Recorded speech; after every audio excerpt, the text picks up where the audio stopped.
오늘 하나님의 말씀은 요한복음 7장 14절에서 18절까지입니다. 이미 명절의 중간이 되어 예수께서 성전에 올라가사 가르치시니 유대인들이 놀랍게 여겨 이르되 이 사람은 배우지 아니하였거늘 어떻게 그를 아느냐 하니 예수께서 대답하여 이르시되 내 교훈은 내 것이 아니요 나를 보내신 이의 것이니라. 사람이 하나님의 뜻을 행하려 하면 이 교훈이 하나님께로부터 왔는지 내가 스스로 말함인지 알리라. 스스로 말하는 자는 자기 영광만 구하되 보내신 이의 영광을 구하는 자는 참되니 그 속에 불의가 없느니라. 아멘. 오늘 말씀의 제목은 영생의 말씀입니다. 성경의 구약에 특히 이사야서나 에스겔서를 보면 하나님께서 우리를 사랑하시고 구원하시는 일에 열심을 내시는 분이다 라고 소개하고 있습니다. 여러분 무언가의 열정을 가지고 열심을 낸다는 것은 관심과 사랑의 표현입니다. 그러므로 구원받은 하나님의 자녀들이 하나님을 예배하는 일에 열심을 내는 것은 당연한 일입니다. 세상에는 수많은 아름다움이 있지만 열정적으로 하나님을 예배하고 하나님을 기뻐하는 것보다 아름다운 것은 없을 것입니다. 왜냐하면 우리는 하나님을 예배하고 그분을 기뻐하고 또 그분께 영광을 돌리는 삶을 살도록 지음받은 사람들이기 때문입니다. 이것이 우리가 지음받은 목적대로 사는 인간의 아름다움이자 인간의 고귀함이요 인간의 영광입니다. 그런데 무조건 열심만 낸다고 아름다운 것만은 아닙니다. 왜냐하면 어떤 사람은 삶에 어려움이 올 때마다 하나님의 말씀에 귀를 기울이고 또 하나님을 열심으로 찾는 것이 아니라 어려움이 오면 하나님이 나를 버렸다고 생각하고 정반대로 찾아가는 경우가 있어요. 바로 무속신앙을 의지한다든지 용하다는 점쟁이 말에 귀를 기울이고 그 사람을 찾아간다는 거예요. 또 어떤 사람은 이런 사람은 열심히 방향이 잘못된 것이죠. 또 어떤 사람은 자기 욕심을 위해서 자기 필요에 의해서 또한 사람들에게 돋보이기 위해서 열심히 어떤 신앙 종교 생활을 하는 것입니다. 이 열심 역시 마음의 동기가 올바르지 않는 불의한 열심이에요. 스코틀랜드의 목사이자 찬송가 작가였던 보노 목사님께서 하루는 꿈을 꾸었다고 합니다. 그 꿈에서 한 천사가 이 보노 목사님의 그 신앙의 열심을 무게로 이렇게 달아보더라는 것입니다. 근데 그 무게를 달더니 보노 목사의 열심은 100kg나 된다라는 거예요. 그 보노 목사님이 그 꿈에서 너무 기뻤대요. 내가 하나님을 이 신앙에 대한 열심이 100kg나 되다니 막 기뻤다고 합니다. 잠시 후에 그 천사가 보노 목사님의 그 신앙의 열심을 분석한 내용의 결과를 발표했다는 거예요. 이렇게 발표했대요. 이기심으로 인한 열심 14kg, 파당적 열심 15kg, 자기 명예와 자랑을 위한 열심 22kg, 사람들을 사랑한 열심 23kg, 하나님을 위한 열심 26kg라고 천사가 이렇게 결과를 발표하더라는 것입니다. 그래서 그 꿈에서 깬 보노 목사님은 내 열심이 얼마나 자기 중심적인 잘못된 동기에서 비롯된 것인지를 깊이 깨닫고 회개한 후에 변화된 삶을 살았다고 합니다. 여러분 우리가 신앙에 열심을 내야 되는 건 맞아요. 그러나 그 방향과 동기가 올바르지 않으면 그 열심은 하나님과 아무 상관이 없는 헛된 열심이 됩니다. 그러므로 오늘 우리에게 들려주신 하나님의 말씀을 통해서 우리가 믿는 그 주님을 향한 신앙의 열심이 나는 나 중심적인 열심인지 아니면 하나님의 뜻과 영광을 위한 열심인지 점검하여서 우리 안에 잘못된 방향과 동기가 있다면 우리도 돌이켜서 올바르게 주님을 따르는 저와 여러분 되시길 축복합니다. 제가 요한복음 설교를 할 때마다 여러분들에게 요한복음은 생명의 복음이자 표적의 책이다라고 몇 번 설명드린 적이 있습니다. 다른 복음서에서는 예수님의 기적을 기사와 이사라고 표현하는데 요한복음은 표적이라고 기록하고 있어요. 이런 표적은 어떤 사인이나 징조를 말하지요. 즉 표적은 우리로 하여금 예수님이 누구이신지 알게 해주고 예수님을 믿게 하는 믿음으로 이끄는 도구입니다. 그래서 요한복음은 예수님의 표적을 통해서 예수님이 하나님의 아들이시요 우리를 구원하실 그리스도이심을 믿고 영생을 얻게 하는 생명의 복음입니다. 근데 요한복음에는 예수님의 표적만 있는 것이 아니라 예수님의 증언도 함께 기록하고 있어요. 그런데 예수님의 표적을 보고 예수님의 증언을 들은 사람들 중에는 예수님을 그리스도로 믿고 영접하는 사람이 있는가 하면 반대로 예수님을 거부하거나 심지어는 예수님을 죽이려고 하는 사람도 있었습니다. 요한복음 5장에 보면 예수님께서 유대인의 명절을 맞아서 예루살렘으로 올라가셨다가 베데스다 연못에서 38년 된 병자를 고치시는 그 표적이 나와요. 많은 병자들이 연못에 들어가면 병이 낫는다는 미신을 믿고 있었어요. 그러니까 몸에 병든 사람들은 다 어디로 달려갔을까요? 연못으로 달려가는 거예요. 그런데 그 누구도 그 연못에 들어가서 병이 나았다는 사람은 아직까지 본 적은 없어요. 이렇듯이 삶의 어려움이나 어떤 고난이 올 때 하나님께로 달려가지 않고 세상의 어떤 미신이나 우상을 향해 달려감으로 인해 그 인생을 허비하고 살아가는 수많은 사람들에게 예수님은 그 38년 된 병자를 고치시는 표적을 통해서 예수님을 만나야 진정한 치유와 안식을 얻는다는 걸 보여주셨어요. 즉 예수님만이 우리 모든 문제가 있을 때 예수님을 찾고 달려가야 할 진짜 하나님이심을 그 표적을 통해서 보여주신 것이에요.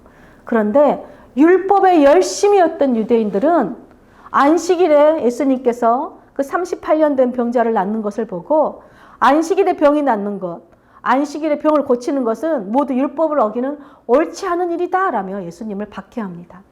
이런 유대인들에게 예수님께서 내 아버지께서 일하시니 나도 일하신다 라고 증언하셨어요. 그러자 이 말을 들은 유대인들이 더 화가 났어요. 왜 그랬을까요? 예수님이 하나님을 자기 아버지라고 했다는 거죠. 즉 하나님을 자기와 동등하게 삼았다는 이유 때문에 요한복음 5장 18절에 보니까 예수님을 죽이려고 합니다. 여러분 유대인들은 율법에 열심인 사람들이에요. 그렇다 보니까 안식일에 병 고치는 것은 잘못됐다고 막 지금 예수님을 박해하면서 여러분 지금 율법에 살인하지 말라는 법이 있는데 예수님을 죽이려고 합니다. 요즘 말로 하면 뭐죠? 선택적 정의, 선택적 공정이죠. 자신들이 하면 옳고 다른 사람이 하면 불법인 거예요. 유대인들의 율법을 향한 열심은 하나님을 향한 열심이 아니라 그저 자기들에게 유리한 불의한 열심이었던 것입니다. 그리고 요한복음 6장에 오면 또 우리가 너무나 잘 아는 오병이어의 표적을 행하시는 예수님이 나와요. 오병이어의 표적을 보고 사람들은 예수님은 참으로 세상에 오실 그 선지자다라고 말합니다. 그러더니 예수님이 어디 계시는지 열심히 예수님을 찾기 시작합니다. 그리고 배를 타고 가버나움까지 가서 예수님을 찾아 열심히 달려가요. 그런데 예수님께 열심히 달려온 사람들을 보고 예수님께서 뭐라고 말씀하시냐면 너희가 나를 찾는 이유는 표적을 본 까닭이 아니요 떡을 먹고 배부른 까닭이다 라고 말씀하세요. 무슨 말이냐면 사람들이 열심히 지금 예수님께 달려온 이유가 표적을 보고 예수님이 그리스도다, 하나님의 아들이시다, 우리의 구주다 라고 믿어서가 아니라 배부르게 먹었기 때문이래요. 즉 우리의 먹고 사는 문제를 해결해 주실 이 세상의 왕을 삼기 위해서 찾아왔다는 것입니다. 내가 원하는 것을 얻기 위해서 내 필요에 의해서 열심히 예수님을 찾아 달려왔던 것입니다. 그러나 예수님께서 오병이어 표적을 통해서 우리에게 보여주시고자 하는 건 무엇이냐면 그 떡을 먹이신 것은 이 떡은 육의 양식을 주기 위함이 아니라 바로 예수님이 생명의 양식을 주시는 분이심을 믿게 하여서 영생을 얻게 하기 위해서였습니다. 근데 이들은 생명의 양식인 예수님이 아닌 예수님이 주시는 떡, 육의 양식을 바라보고 열심히 달려왔어요. 그래서 예수님께서 썩어 없어질 육의 양식을 위해 일하지 말고 영생하도록 살리는 생명의 양식을 위해 일하라. 그래서 예수님은 내가 바로 그 영생하도록 살리는 생명의 떡이다. 이 떡을 먹는 사람은 영원히 산다. 그 떡이 아니라 나를 믿어라 라고 말씀하셨어요. 그러자 사람들이 어떻게 했을까요? 그렇게 열심히 예수님을 찾아왔던 사람들이 다 실망을 하고 떠나가요. 그런데 그들만 떠나간 것이 아니라 요한복음 6장 66절에 보니까 제자들 가운데서도 많은 사람들이 떠나가고 더 이상 예수님과 함께 다니지 않았대요. 무슨 말일까요? 수많은 사람들이 자신들이 원하는 것을 얻기 위해 잘못된 동기로 주님을 찾고 주님께 달려오고 주님을 따르고 있었다는 것입니다. 사랑하는 여러분, 우리의 신앙은 올바른 방향을 향해 가야 돼요. 즉 주님을 찾고 주님께 열심히 달려가는 신앙이어야 돼요. 그런데 아무리 열심히 예수님의 이름을 부르고 예수님을 찾고 열심히 예수님께 달려가도 그 마음의 동기가 예수님을 이름을 부르는 그 동기가 내 욕심을 위해서라면, 예수님을 찾는 이유가, 예수님께 달려가는 그 이유가 내 필요에 의해서라면 그 열심은 나에게 독이 될 뿐입니다. 평생 잘못된 방향으로 달려와서 38년이나 허비한 병자는 예수님을 만나 올바른 방향으로 삶이 변화되었어요. 마침내 참된 치유와 영생의 안식을 얻었습니다. 근데 유대인들은 어떻게 되었습니까? 예수님의 표적을 보고 예수님의 증언을 듣고도 오히려 예수님을 박해하고 심지어 죽이려고 하는 악한 독을 품었어요. 그래서 요한복음 7장 1절에 보니까 이렇게 시작합니다. 그 후에 예수께서 갈릴리에서 다니시고 유대에서 다니려 아니하심은 유대인들이 죽이려 함이로라. 여러분, 살인하지 말라는 하나님의 말씀과는 정반대되는 방향으로 열심히 예수님을 죽이려는 악한 독을 품는 유대인들 때문에 예수님은 갈릴리에서만 다니셨습니다. 그런데 유대인의 명절이 초막절이 가까워지자 이번에는 예수님의 형제들이 예수님을 찾아왔어요. 그리고는 예수님께 이렇게 말합니다. 이 갈릴리에만 있지 말고, 이 총구석인 갈릴리에만 있지 말고 유대 예루살렘으로 올라가라. 왜 그렇게 예수님한테 왜 그렇게 말했을까요, 형제들이? 유대인들은 메시아가 오면 메시아가 자기가 특별한 방식으로 사람들 앞에서 자기가 메시아임을 공적으로 드러낼 것을 믿고 있었어요. 그래서 형제들은 예수님께 유대의 그 심장부인 예루살렘으로 올라가서 공적으로 메시아임을 드러내라라고 말한 거예요. 근데 형제들이 왜 이렇게 말한 진짜 이유가 무엇인가 보니까 5절에 보니까 7장 5절에 이는 그 형제들까지도 예수를 믿지 아니함이로라. 즉 형제들도 예수님이 행하신 표적과 증언을 다 들었지만 예수님을 세상을 구원할 하나님의 아들 그리스도로 믿은 것이 아니라 다른 사람들처럼 그저 로마 압제에서 우리를 평안하게 해줄 사람들, 우리를 잘 먹고 잘 살게 해줄 정치적인 왕으로 바라고 있었던 것입니다. 그래서 예수님은 너희는 명절에 올라가라. 내 때가 아직 차지 아니하였으니, 즉 나는 아직 십자가를 질 때가 아니니 나는 이 명절에 올라가지 아니하노라 하고 말씀하시고 갈릴리에 머물러 계셨습니다. 그런데 예수님은 형제들이 다 올라간 후에 아무도 모르게 명절 중간에 예루살렘으로 올라가셨어요. 근데 이번에는 유대인들이 예수님을 찾기 시작합니다. 여러분, 유대인들이 왜 열심히 예수님을 찾았을까요? 바로 예수님을 잡을 좋은 기회라고 생각했기 때문입니다. 근데 예수님은 어디에 계셨습니까? 성전에서 가르치고 계셨어요. 예수님은 사람들처럼 자기 스스로를 증명하시는 분이 아니라 바로 말씀으로서 자신을 드러내시는 분이셨습니다. 오늘 본문 14절, 7장 14절, 15절 함께 읽어보겠습니다. 이미 명절의 중간이 되어 예수께서 성전에 올라가사 가르치시니 유대인들이 놀랍게 여겨 이르되 이 사람은 배우지 아니하였거늘 어떻게 그를 아느냐 하니. 여러분, 예수님을 죽이려는 유대인들이 예수님을 찾았어요. 성전에서 가르치고 계신 예수님을 찾았는데 예수님의 가르침을 듣고 놀랍니다. 여러분, 왜 놀랐을까요? 예수님은 공식적으로 어떤 랍비적인 학파에서 배운 적이 없는 분이셨어요. 즉 성경을 배우고 익힌 학문이 없는 분이셨는데 성경을 너무나 잘 알 뿐만 아니라 그 가르침에 권위가 있었어요. 여러분, 주님은 배우지 않으셨는데 어떻게 자신을 죽이려고 하는 유대인들조차도 놀라게 만드는 권위 있는 말씀을 가르칠 수 있었을까요? 7장 16절을 보겠습니다. 예수께서 대답하여 이르시되 내 교훈은 내 것이 아니요 나를 보내신 이의 것이니라. 예수님은 자기 마음대로 사람의 것을 가르치시는 분이 아니라 예수님을 보내신 하나님 아버지의 것을 가르치셨기 때문이라는 거예요. 여러분, 하나님 아버지의 것이 무엇입니까? 바로 영생의 말씀인 성경이죠.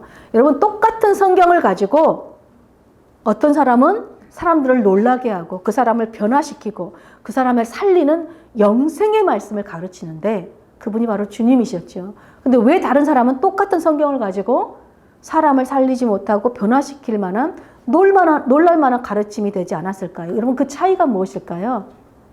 7장 18절을 보겠습니다. 스스로 말하는 자는 자기 영광만 구하되 보내신 이의 영광을 구하는 자는 참되니 그 속에 불의가 없느니라. 여러분, 예수님은 자기 영광을 구하지 않고 오직 자신을 보내신 아버지 하나님의 영광을 구하였기 때문이라는 것입니다. 하나님의 영광을 구하는 자는 그 속에 불의가 없대요. 즉 예수님의 가르침은 불의함이 없는 참되고 진실한 영생의 말씀이라는 거예요. 무슨 말이냐면요, 아무리 신학 박사 코스까지 밟은 성경 지식이 뛰어난 사람이라 할지라도 자기의 영광을 구하는 사람의 가르침에는 사람을 살리고 변화시킨 능력이 없다는 것입니다. 왜냐하면 자기의 영광을 구하는 사람은 그 마음에 불의가 가득 차 있기 때문입니다. 여러분, 그 마음에 불의가 차 있다는 것은 그 입에 나오는 가르침 역시 하나님의 것이 아니라 사람의 것이기 때문이라는 거예요. 사람의 것은 영생의 말씀, 사람을 살리는 말씀이 될 수 없습니다.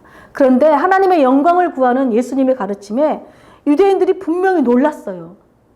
그래서 더 놀라운 사실은 그 가르침을 듣고 유대인들은 여전히 예수님을 죽이려고 하고 예수님께 분노하였다는 것이에요. 여러분, 성경을 읽다 보면 참 아이러니가 있어요. 구약을 보면 특히 그렇죠.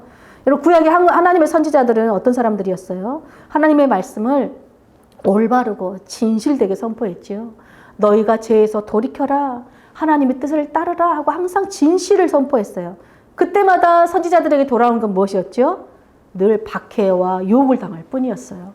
그런데 신기하게도 하나님의 뜻과 아무 상관없이 자기 영광을 구하고 자기 마음대로 가르치는 거짓 선지자들의 가르침에 백성들이 어떻게 했죠? 열광을 해요. 열심히 그 거짓 선지자들을 추종해요. 여러분, 사람들이 왜 거짓 진리를 거부하고 거짓 가르침에 열광하고 따라다니는 이유가 무엇일까요? 그 이유가 단 하나라고 예수님이 말씀하세요. 우리 17절 한번 보겠습니다. 사람이 하나님의 뜻을 행하려 하면 이 교훈이 하나님으로부터 왔는지 내가 스스로 말함인지 알리라. 그리고 그 이유가 무엇이냐면요, 사람들이 거짓 가르침에 열광하는 이유 단 하나는 하나님의 뜻을 따르려는 마음이 없기 때문이라는 거예요. 사람들이 예수님의 표적을 보고 예수님의 증언과 예수님의 가르침을 들어도 놀라기만 할 뿐 그 진리의 말씀을 거부하고 말씀과 반대되는, 바로 예수님을 죽이려고 하는 그 일에 열광하는 이유는 바로 하나님의 뜻을 따르려는 마음이 없다는 거예요. 세상의 정욕대로 불의한 삶을 버리려는 마음이 없다는 것입니다. 지금도 하나님의 말씀을 진실되게 선포되는 설교자보다는 세상에서 성공하는 방법을 가르쳐주는 설교에 더 열광하고 그 사람을 따르는 추종자들이 있어요. 그러나 예수님이 분명하게 말씀합니다. 하나님의 뜻을 따르려는 사람은 그 가르침이 하나님으로부터 온 하나님의 것인지 아니면 자기 마음대로 말하는 사람의 것인지 분별할 줄 안대요. 여러분, 무엇으로 분별할 수 있을까요? 바로 그 가르침이 우리로 하여금 내 뜻을 버리고 하나님의 뜻을 따르게 하는지, 내 영광을 구하는 걸 버리고 하나님의 영광을 구하게 하는 그 가르침인지, 아니면 더 세상의 정욕과 내 욕망을 추구하는 삶을 살게 하는 가르침인지로 분별이 되겠지요. 왜냐하면 영생의 말씀은 우리로 하여금 하나님의 영광을 구하는 삶을 살도록 변화시키는 능력이 있기 때문에 그렇습니다. 따라서 하나님의 뜻을 따르려는 마음이 없는 사람들은 설교자가 자기 영광을 구하든 자기가 사람의 말을 하든 전혀 상관하지 않아요. 왜 그럴까요? 자기 자신도 자기 영광을 구하고 자기가 원하는 것을 구하고 살아가기 때문에 그렇습니다. 그저 나를 잘 먹고 잘 살게 해주는 그런 설교만 해주면 좋은 거예요. 내 죄를 지적하고 내 죄에서 떠나라고 말하는 메시지를 들으면 싫어하기 때문에 그렇습니다. 사도행전 8장에 보면 사마리아 성에 마술사인 시몬 이야기가 나옵니다. 시몬의 마술 실력이 얼마나 뛰어났던지 사람들은 와, 하나님의 능력이다 라고 하면서 막 시몬을 따르기 시작했어요. 여러분, 마술이 하나님의 능력인가요? 사람의 것이죠. 사람의 것에 나오는 거예요. 근데 시몬은요, 사람의 것을 가지고 마치 하나님의 능력인 것처럼 자기의 영광을 다 받고 있었어요. 근데 어느 날 그 성에 빌립이 찾아옵니다. 빌립이 와서 예수 그리스도의 복음을 전하자 그 성에 하나님의 능력과 막 기사가 나타나기 시작해서 많은 사람들이 예수님을 믿고 세례를 받게 돼요. 그러자 이 마술사 시몬도 세례를 받고 열심히 빌립을 막 따라다닙니다. 그런데 이 사마리아 성의 소식을 들은 베드로와 요한 사도가 그 성에 와서 성도들의 머리에 안수를 하기 시작합니다. 그러자 성령이 임해요. 그러자 이 마술사 시몬이 정말 놀랍니다. 왜 놀랐을까요? 진짜 하나님의 능력을 경험했기 때문이죠. 자신은 하나님의 능력인 채 하고 살았는데 정말로 사람들 안에 믿으니까 성령이 임하는 걸 보고 이 마술사 시몬이 돈을 가지고 와서 사도들에게 이 권능을 나게도 주십시오. 돈 주고 사겠습니다. 그래서 내가 누구든지 안수하면 이 성령을 다 받을 수 있게 해주십시오 라고 말합니다. 그러자 베드로가 네가 하나님의 선물을 돈 주고 살 줄 생각했으니 너는 네 은과 함께 망할지어다 라고 저주까지 하지요. 네 마음이 하나님 앞에서 올바르지 못하다. 너는 이 도에 관계도 없고 분깃도 없다. 내가 보니 너는 악독이 가득하고 너는 불의가 가득하다. 그러면서 베드로가 이렇게 말합니다. 너는 악함을 회개하고 기도하라. 그러면 혹시 마음에 품은 그 악한 불의를 하나님께서 사하여 주실지 모르겠다라고 말해요. 그럼 마술사 시몬은요, 하나님의 영광을 드러낸 그 성령님을 자기 영광을 드러내기 위해서 돈 주고 사려고 했어요. 즉 시몬이 예수님을 믿고 세례받은 이유는 딱 하나예요. 그 이유가 무엇일까요? 빌립을 열심히 따라다니는 이유. 바로 빌립처럼, 사도들처럼 바로 자신도 그런 능력을 가지기 위해서예요. 한마디로 자기 영광을 위해서 예수님을 믿는 척 빌립을 따라다녔던 것입니다. 이렇다 자기의 영광을 구하는 자는요, 하나님의 뜻을 따르려는 마음이 전혀 없어요. 그 마음에는 온통 불의와 악독만 가득할 뿐입니다. 그러나 하나님의 뜻을 따르려는 마음이 있는 사람들은 비록 하나님의 가르침이 내가 원하는 것과 반대되는 말씀일지라도 그 말씀을 받아들여요. 순종해요. 왜요? 하나님의 말씀을 따르려는 자들은 영생의 말씀을 통치받고 그 말씀에 자신을 내어주는 삶을 살기 때문입니다. 영생의 말씀이신 예수님을 내 삶의 우선순위로 두고 살아가는 사람들이기 때문에 그렇습니다. 그래서 오병이어 표적을 보고 예수님을 믿으려기보다는 자신들이 원하는 것을 얻기 위해 열심히 예수님을 찾아온 사람들에게 예수님은 이사야 선지자의 말씀을 인용하여서 말씀하셨어요. 요한복음 6장 45절입니다. 선지자의 글에 그들이 다 하나님의 가르치심을 받으리라 기록되었은즉 아버지께 듣고 배운 사람마다 내게로 오느니라. 여러분, 하나님의 백성들은 하나님의 가르침을 받아 하나님의 뜻을 따르는 일에 열심인 사람들이라는 거예요. 즉 아버지께 듣고 배운 사람들, 무엇을 듣고 배웠어? 무엇으로? 성경이 곧 아버지께 듣고 배우죠. 성경의 말씀을 듣고 하나님의 뜻대로 살고자 하는 사람들은 예수님의 말씀을 듣고 예수님께로 올 수밖에 없다는 것이에요. 그러므로 전심으로 하나님의 뜻을 따르려는 사람들은 자기의 영광을 가르치는 사람인지 하나님의 영광을 구하는 가르침을 주는 사람인지 분별할 수 있다는 거예요. 왜요? 하나님께서 분별의 영이신 성령을 하나님의 뜻을 따르는 자들에게는 선물로 주시기 때문입니다. 성령은 우리에게 거짓과 진리를 분별할 수 있는 영이시기 때문에 그렇습니다. 그러므로 아버지 하나님이 보내신 예수님, 이 예수님을 영생의 말씀으로 믿고 따르는 자들이 진정한 제자들이에요. 영생의 말씀이신 예수님을 받으려기보다는 예수님께서 주시는 떡, 복만 받으려는 가짜 제자들은 결국 예수님을 다 떠나가게 되어 있습니다.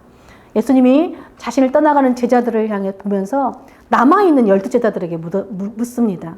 우리 요한복음 6장 67절, 68절도 함께 보겠습니다.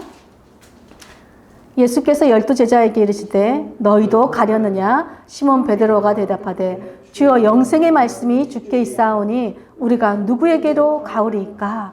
여러분 12제자는요 다른 제자들처럼 예수님을 떠나지 않았어요. 왜 떠나지 않았을까요? 하나님의 뜻대로 살고자 하는 열심이 있었기 때문입니다. 하나님의 뜻대로 살고자 하는 열심이 있었기 때문에 이 제자들은 주님의 가르침이 사람의 것인지 사람의 영광을 구하는 것인지 아니면 하나님의 영광을 구하는 하나님의 것인지 분별한 것이에요. 바로 예수님께는 영생의 말씀이 있다는 것을 알고 믿었기 때문입니다. 사랑하는 여러분, 여러분도 예수님을 따르는 제자들 맞습니까? 네. 아멘. 그렇다면 오늘 예수님께서 동일한 질문을 하세요. 너희도 가려느냐? 예수님의 이 질문에 우리 모두도 답을 해야 해요. 어떻게 해야 할까요? 오늘 베드로가 고백한 것처럼 영생의 말씀이 주께 있사오니 우리는 오직 주님만 따르겠습니다. 내 영광이 아니라 하나님의 영광을 구하는 삶을 살겠습니다. 영생의 말씀이 주님을 따라 내 뜻이 아니라 하나님의 뜻을 행하는 삶을 살겠습니다. 라고 고백하시길 축복합니다. 그래서 하나님의 메시지를 들을 때 이것이 하나님의 영광을 구하는 메시지인지 아니면 사람의 영광을 구하는 메시지인지 분별하여서 우리가 올바른 방향과 올바른 동기를 가지고 주님을 따르는 제자 되어 제자 삼는 삶을 살겠습니다. 라고 고백하는 저와 여러분 되시길 축복합니다. 여러분 지금도 자기 영광을 위해 자기 마음대로 가르치는 거짓 목자들이 있습니다. 또한 반대로 하나님의 영광을 구하며 하나님의 것으로 영생의 말씀으로 가르치는 참된 목자들이 있어요. 그런데 참된 영생의 말씀을 가르쳐도 내가 원하고 구하는 것을 주지 않으면 언제든지 영생의 말씀이신 주님을 등지고 떠나버리는 성도들이 있는가 하면 비록 내가 원하고 구하는 것과는 반대되는 말씀일지라도 내 뜻을 버리고 하나님의 뜻을 따르며 사는 성도들도 있습니다. 여러분, 우리가 누구의 말을 듣고 또 누구의 뜻을 따를지는 이 모든 선택을 하며 살아야 되는데, 이 모든 선택의 결과는 바로 내가 영생의 말씀이신 주님의 영광을 구하느냐 아니면 내 영광을 구하느냐, 내 뜻대로 사느냐 아니면 하나님 뜻대로 사느냐에 따른 결과입니다. 사랑하는 여러분, 하나님의 영광을 구하는 것이 곧 우리의 영광입니다. 믿으십니까? 여러분, 하나님의 뜻을 따르는 것이 곧 우리가 범사에 잘 되는 축복이에요. 믿으십니까? 우리로 하여금 이렇게 하나님의 영광과 하나님의 뜻을 따라 살게 하시는 분이 바로 영생의 말씀이신 예수님입니다. 그러므로 이 예수님은 우리의 모든 불의를 버리고 의롭게 살게 하시는, 아까 우리 찬양처럼 나의 의로움이 되신, 생명이 되신 주님이십니다. 그러므로 정말 간절히 바라고 또 바라는 것은 내 뜻과 내 영광을 구하며 살려는 이 불의함을 버리고 하나님의 영광을 위해 진리의 복음을 열심히 전하는 저와 여러분이 될 뿐만 아니라 항상 영생의 말씀을 사모하여서 하나님의 뜻을 따르는 일에도 열심을 내어 하나님의 것과 사람의 것을 올바르게 분별하는 정말 영생의 말씀이신 예수님을 기쁘게 따르는 주님의 참된 제자들로 사는 저와 여러분 되시기를 간절히 축복합니다. 아멘.